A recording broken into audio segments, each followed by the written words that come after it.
Doctor Ajay Singh Chautala छात्र जीवन से ही राजनीति में सक्रिय रहे।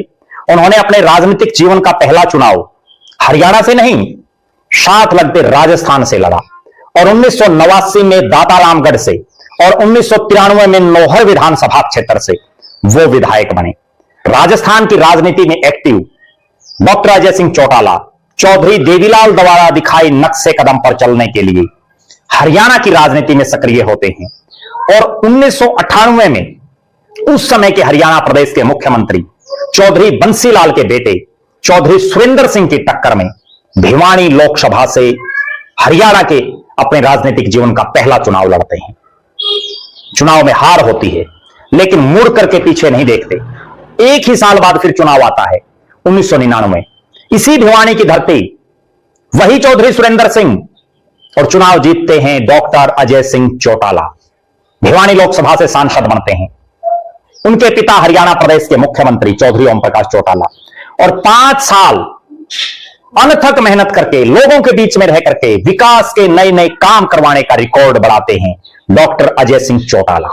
2004 में फिर से लड़ते हैं भिवानी से लोकसभा का। 2009 में जब भिवानी महेंद्रगढ़ लोकसभा सीट बनती है तो भिवानी महेंद्रगढ़ लोकसभा सीट से वो चुनाव लड़ते हैं, लेकिन चुनाव हार जाते हैं क्योंकि उस समय कांग्रेस की आंधी रहती है।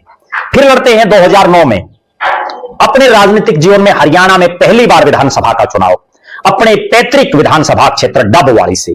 चौटाला गांव डबवाड़ी में आता है, वहां से वो चुनाव लड़ते हैं और पहली बार चुनाव लड़ा विधानसभा का और पहली मर्तबा ही चुनाव जीते। इसके बाद हरियाणा के पूर्व मुख्यमंत्री और उस समय के हिसार लोकसभा से सांसद चौधरी भजनलाल का निधन हो जाता है। उपचुनाव होता है हिसार में। डॉक्टर अजय सिंह चौटाला पहली मर्तबा हिसार लोकसभा से चुनाव लड़ते हैं। हरियाणा जनहित कांग्रेस बीएल के प्रत्याशी कुलदीप बिश्नोई के मुकाबले मात्र 6000 वोटों से चुनाव हार जाते हैं, लेकिन संघर्ष करना नहीं छोड़ते। फिर शुरू हो जाते हैं। डॉक्टर अजय सिंह चौटाला ने एक यात्रा भी इससे पहले निकाली और यात्रा हरियाणा के आखिरी छोर नांगल चौधरी के राय मलिकपुर से लेकर के और चंडीगढ़ पंचकुला तक पैदल यात्रा, जिसने बदल दिए सारे समीकरण और एक प्रदेश में एक जन नेता के तौर पर वो जाने जाने लगे। 2013 जब आया तो जेबीटी शिक्षक भर्ती का जो मामला था उसमें उनकी 10 साल की सजा हुई जनवरी 2013 में, और उसके बाद बड़ी लंबी जेल उन्होंने काटी। उनके हजारों हजार समर्थक मायूस, लेकिन डॉक्टर अजय सिंह चौटाला ने हिम्मत नहीं हारी।